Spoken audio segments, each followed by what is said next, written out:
नमस्कार, मेरा नाम ज्ञानेश्वर है और आप देख रहे हैं खबरों के पीछे। रोज रात 9 बजे एक नई कहानी लेकर हम आपके सामने हाजिर होते हैं।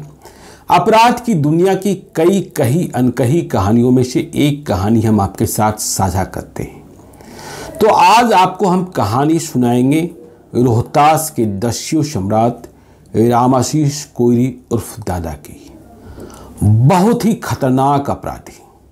कहा यह जाता है कि इसने 2 साल में करीब 500 हत्याएं की। इसके अलावा डकैतियों की वारदात को अंजाम दिया, अपहरण किए, पुलिस वालों से मुठभेड़ की, पुलिस वालों के हथियार छीने और कई पुलिस वालों को गोलियों से भी उड़ाया। तो देखिए, रामाशीष कोइरी उर्फ दादा जो 1980 से 1987 तक, देखिए बागडोर तो इसके पास आई थी जून 1985 में, जब मोहन बिंद अपने ही एक सहयोगी के द्वारा मारा गया था। लेकिन इसने मोहन बिंद की जो सत्ता थी, मोहन बिंद का जो आपराधिक साम्राज्य था, उसे और भी ज़्यादा खौफनाक कर दिया था। और यह रामाशीष कोइरी उर्फ दादा रोहतास के इलाके में, देखिए हमने पहले भी बताया है कि वहाँ जितने दस्यु गिरोह थे वे जाति आधारित थे, अपनी जाति के समर्थन में, दूसरी जाति के विरोध में। तो ये जो रामाशीष कोइरी उर्फ दादा था, यह यादवों का दुश्मन था और इसने ऐसे कई नरसंहार को अंजाम दिया जिसमें मारे गए यादवों का कोई कसूर नहीं था। बस इसे खौफ पैदा करना था, इसलिए यह लगातार नरसंहार करते चल रहा था। हालांकि इसके खिलाफ यादव गिरोह का सरगना रामबचन यादव भी मैदान में था, लेकिन इसके मुकाबले जो इसका खौफ था वह कम था। इसकी लड़ाई धर्मदेव खरवार के साथ भी थी, जो राजपूतों की ओर से लड़ रहा था, या यूं कहें कि राजपूतों का संरक्षक माना जाता था। सीआईडी मिश्रा से थी, जिसे ब्राह्मण अपना मानते थे। सभी के सभी बड़े अपराधी। तो देखिए, रामाशीष कोइरी उर्फ दादा के अंत की कहानी हम आपको बताएं, इसके पहले पृष्ठभूमि को समझिए। ये जो रामाशीष कोइरी बाद में दादा कहलाया, 1978 में 1978 में यह मोहन बिंद के साथ हो गया था। तो देखिए, मोहन बिंद का कार्यकाल अपराध की दुनिया का वो बहुत लंबा रहा। जून 1985 में जब वह मारा गया, मोहन बिंद उर्फ मोहन राजा, उसके कई साल पहले से ही मोहन बिंद का भरोसा इस पर इतना हो गया था कि प्रत्येक बड़ी वारदात में वह रामाशीष कोइरी को साथ में रखता। और ऐसी कई वारदात थी, ऐसे कई नरसंहार थे, ऐसे कई बड़े कांड थे और ऐसी कई मुठभेड़ें थी जिसमें इसने लड़ने को सीधे तौर पर, मतलब मोहन बिंद ने रामाशीष कोइरी को ही भेज दिया था कि कमान तुम्हारे हवाले। तो देखिए, रामाशीष कोइरी के अंत की कहानी आपको बताएं, इसके पहले मोहन बिंद के जीते जी माहौल क्या था, किस तरीके की लड़ाई चल रही थी और किस तरीके से वहां के राजनेता इन दस्यु सम्राटों को, दस्यु गिरोहों को संरक्षण दे रहे थे, वह समझने की जरूरत है। जिस तरीके से मोहन बिंद का, ठीक उसी तरीके से रामाशीष कोइरी उर्फ दादा का, जो मोहन बिंद के मारे जाने के बाद नया सरगना बना था, इसकी मर्जी के बिना पत्ता नहीं हिलता था। चाहे बीड़ी पत्ता का कारोबार हो, चाहे जंगल से लकड़ी का कारोबार हो, चाहे दुर्गावती जलाशय के ठेके हों। पुलिस वाले इससे निपटने जाने के पहले बहुत सारी तैयारी करते थे और कई बार हार चुके थे। खैर, तो हम पॉलिटिकल कनेक्शंस की चर्चा कर रहे हैं। मोहन बिंद के जीते जी जो हालात थे, आपको पता है, जगजीवन राम, जिन्हें बाबूजी कहा जाता था, वो इस इलाके को लोकसभा में रिप्रेजेंट कर रहे थे। लेकिन रोहतास की इन सारी स्थितियों और परिस्थितियों, जो बहुत ही खराब हालात थे, इससे उन्हें बहुत चिंता नहीं होती थी। वे चुनाव जीतना जानते थे। उन्हें पिछड़ी जाति के मतदाताओं की जरूरत थी, उन्हें दलितों की जरूरत थी और साथ में ब्राह्मणों की भी जरूरत थी। तो वे किसी पचड़े में नहीं पड़ना चाहते थे और जो स्थानीय नेता थे अपनी जाति और अपने बल के हिसाब से इन दस्यु सम्राटों को संरक्षण देते थे। रामाशीष कोइरी के बारे में कहा यह गया कि जनता पार्टी के एक विधायक थे राम सेवक सिंह, उनका विशेष अनुग्रह था, मोहन बिन के जमाने से ही अनुग्रह चल रहा था। तो एक और मैंने कहा ना, एक ब्राह्मण के बीच भी हुआ जिसका नाम था सीआईडी मिश्रा, और इसके बारे में कहा जाता था कि यह जेल से फरार कैदी है, लेकिन कोई बात नहीं, जेल से बहुत फरार थे, ठीक इसी तरीके से यह भी फरार था। कानून क्या कर रहा था पता नहीं। तो सीआईडी मिश्रा के बारे में यह बात कही जाती है कि तब रोहतास जिला इंदिरा कांग्रेस के अध्यक्ष और जिला बोर्ड के भी अध्यक्ष थे, बाद में विधायक भी बने। गिरीश मिश्रा के समेत कुछ कांग्रेस विधायकों का स्पष्ट संरक्षण प्राप्त था और यह आरोप कोइरी गिरोह, मोहन बिन गिरोह को समर्थन देने वाले जनता पार्टी के तत्कालीन विधायक राम सेवक सिंह ने स्पष्ट तौर पर लगाया था। यह सीआईडी मिश्रा किस तरीके का था इस बात को आप समझ सकते हैं। कहा यह जाता है कि मोहन बिन के गुरु जो रामाशीष बिन जिसका नाम था, रामाशीष बिंद की हत्या में भी इसी सीआईडी मिश्र ने पुलिस की मुखबिरी की थी। विकास कुमार झा बिहार के वरिष्ठ पत्रकार ने एक किताब लिखी, बिहार पर केंद्रित है, अपराध का राजनीतिकरण। उसमें इन घटनाओं का विस्तार से उल्लेख किया गया है। तो मोहन बिंद के गुरु रामाशीष बिंद की हत्या में पुलिस की मुखबिरी सीआईडी मिश्र ने की थी, यह बात कही गई। ठीक इसी तरीके की चर्चा ये आई कि एक हरि यादव व धरीक्षण की हत्या हुई थी, पुलिस पर आरोप था। तो कहा यह गया कि जब यह हत्या हुई थी, दोनों हत्याएं, तब यह सीआईडी मिश्र जेल से फरार कैदी पुलिस वालों के साथ था और जब हंगामा हुआ, लोग गदर काट दिए दोनों हत्याओं के खिलाफ, तो इसे पुलिस वालों ने भगा दिया था। लेकिन गुस्सा पिछड़ी जातियों का इतना अधिक था कि यदि उस दिन पुलिस ने अधिक चौकसी न की होती तो पिछड़ी जाति के लोग ब्राह्मणों की बस्ती को जला डालने को बेताब थे। खैर, तो ये सीआईडी मिश्र, इसके बारे में संरक्षण की बात हमने की। कहा यह जाता है कि जब इसके यहाँ शादी थी नासरीगंज के मगरांव गांव में, तो गिरीश मिश्रा जिनका नाम हमने लिया, वे भी आशीर्वचन देने को पहुंच गए थे और सदलबल गए थे। इनके साथ साथ राजपूत जाति के कई नेता भी गए थे, पहुंचे थे वहां। वैसे गिरीश मिश्रा का कहना था, जब मीडिया सवाल पूछता था, विकास कुमार झा की रिपोर्ट कहती है कि गिरीश मिश्रा कहते थे कि मैं तो चेहरे से नहीं पहचानता हूं सीआईडी मिश्रा को। तो इस तरीके से वहां के राजनेता विभिन्न दस्यु गिरोहों के संरक्षक बने हुए थे।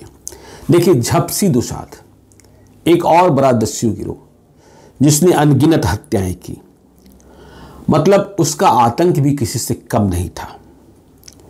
तो झपसी दुसाध की बेटी की शादी जब हो रही थी, तो विकास कुमार झा की रिपोर्ट कहती है, किताब कहती है, जो चर्चा थी कि रोहतास जिले के अधिकांश विधायक झपसी दुसाध की बेटी की शादी में शामिल होने को गांव गए थे।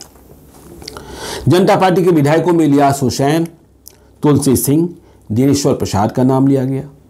और ऐसा भी नहीं कि सिर्फ जनता पार्टी के विधायक ही गए थे, कांग्रेस के एमएलए दूधनाथ पासवान भी पहुंचे हुए थे और कांग्रेस के नेता, जाने माने नेता तब के सिद्धनाथ यादव भी थे। झपसी दुसाध कौन था? इसने नरसंहार तो किए ही थे। झपसी दुसाध का नाम इसलिए भी कुख्यात हुआ था क्योंकि इसने काराकाट प्रखंड के एक शिक्षक विजय कुमार सिंह की हत्या बहुत ही निर्मम तरीके से कर दी थी। दूसरा बड़ा कांड जिसमें इसका नाम खौफ के रूप में और ज्यादा उभरा कि इसने नासरीगंज बाजार में बस से उतारकर, चलती हुई बस से उतारकर बस को रुकवाया, हीरा सिंह को मार डाला था। राजनडीह में इसने 9 लोगों की हत्याएं कर दी थी। और इसके बारे में आपको बताएं, झपसी दुसाध के बारे में, झपसी दुसाध के जो समधी थे राजवंश पासवान, वे पेशे से वकील थे, इनकी भी हत्या हुई थी। इनकी हत्या दूसरे लोगों ने की थी। तो पॉलिटिकल संरक्षण, और ऐसी बात नहीं थी कि पटना को पता नहीं था कि रोहतास में कौन लोग किसे संरक्षित कर रहे हैं। देखिए 31 मार्च 1983 का दिन है, 1983। बिहार विधानसभा का सत्र चल रहा था। तभी रोहतास की पुलिस जनता पार्टी के विधायक जो कोयरी गिरोहों के समर्थक थे, उनके यहाँ छापेमारी करने को पहुंच जाती है। विधानसभा के चालू सत्र में नियम यह है कि विधानसभा अध्यक्ष की अनुमति लेनी होती है, लेकिन मामला ही इतना गंभीर था कि रोहतास पुलिस ने सीधे तौर पर दबिश दे दी थी। और आरोप क्या था? आरोप यह था कि रोहतास जिले में पिछले दिनों मतलब 31 मार्च 1983 की तारीख से कुछ दिन पहले बिजली विभाग के कार्यालय में लूट हुई थी। हजारों रुपए की राशि लूटी गई थी और पुलिस को यह खबर थी कि जो राशि लूटी गई है उनमें से कुछ राशि इस विधायक मतलब जनता पार्टी के विधायक राम सेवक सिंह को भी दी गई है।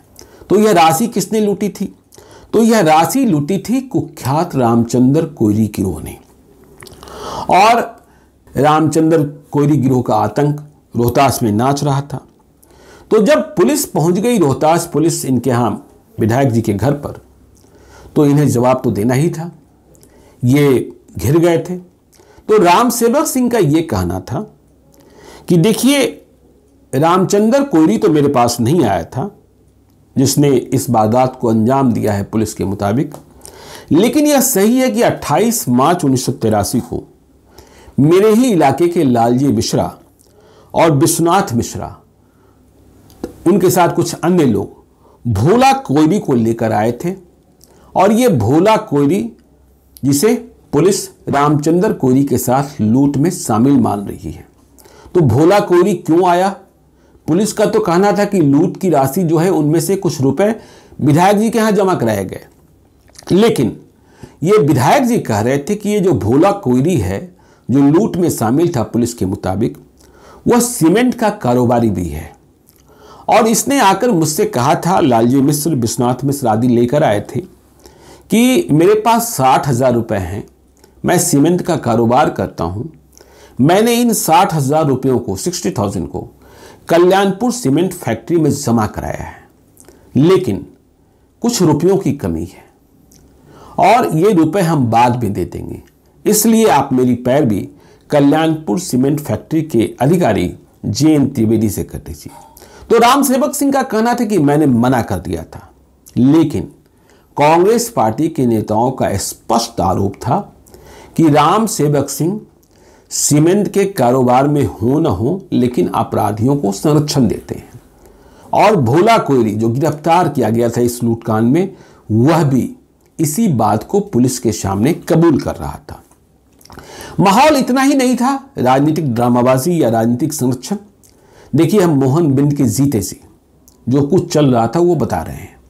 तो हमने बताया कि मोहन बिंद की लड़ाई रामबचन यादव से भी, और मोहन बिंद बनाम धर्मेंद्र खरबार, धर्मेंद्र खरबार जिसे मोहन बिंद राजपूतों का स्पाई मानता था और धर्मेंद्र खरबार जो अपने को राजपूतों को लड़ाका मानता था, तो दोनों के बीच पर्चाबाजी हुई।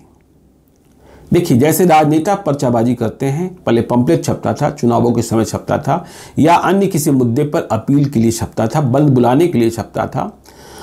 तो नासरीगंज बाजार में पर्चा बटा, रोहतास के दूसरे इलाके में भी, और मोहन बिंद का जो पर्चा बटा उसमें यह कहा गया था कि ये जो धर्मेंद्र खरबार है वो जेल से फरार है और यह फरार कैदी राजपूतों की मुखबिरी कर रहा है, इससे बचना होगा।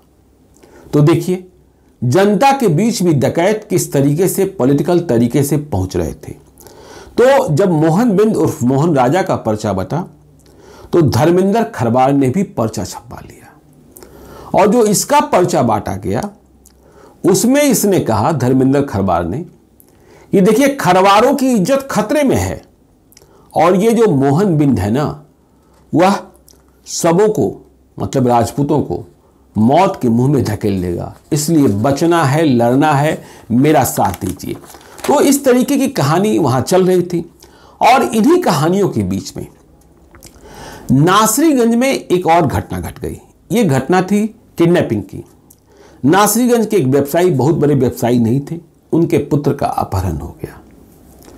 तो अपहरण के बदले जो संदेशा भिजवाया गया, जो चिट्ठी लिखी गई, कहा यह गया कि 26,000 रुपया दे जाओ और लड़का वापिस ले जाओ, मतलब लड़का वापिस कर देंगे। लेकिन व्यापारी ये जो था वो मामूली हैसियत का था, इतनी हैसियत नहीं थी। 26,000 रुपये 1980 के दौर में बहुत बड़ी बात होती थी। शहर में लखपति तो गिने चुने होते थे। तो 26,000 रुपया यह व्यापारी व्यवस्था नहीं कर पाया। बहुत कोशिश की। समझ सकते हैं कि जिसका बेटा अपहृताओं के चंगुल में होगा वह किस तरीके से तड़पता होगा, सब कुछ बेच देने को तैयार हो जाता होगा। लेकिन तमाम कोशिशों के बाद भी 26,000 रुपयों की व्यवस्था नहीं हुई और व्यवस्था हुई मात्र 12,000 रुपयों की।